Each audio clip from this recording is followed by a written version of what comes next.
Hi, this is Bitterfun again, working on the case some more. Got a little progress.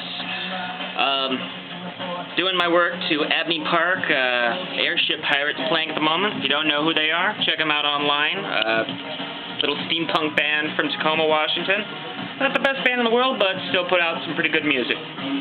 Anyway, to the case. Pretty much working on cutting out the circle. I did the stencil earlier. You can also see I drilled the holes. I made sure that all of my pieces were lined up there so that I can just easily bolt them in when I'm doing the stencil work. Here's the copper part. This is the stencil on top of it.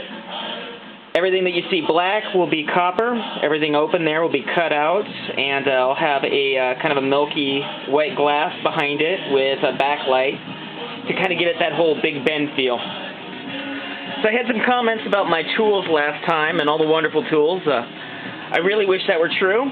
As you can see, this is pretty much what I'm using. I've got a Dremel here with a handy little tip that allows me to switch out blades really easy. I did buy some drill bits, new drill bits to be able to cut through the metal okay.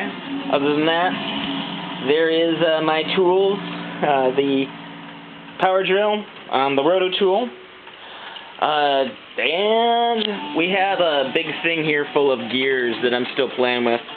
Kind of, sort of starting to lay it out a little bit, but you'll kind of see more of that later. I don't want to show everything completely quite yet right now, but I'll post them more a little later here in the week when we get a little more finished. Thanks.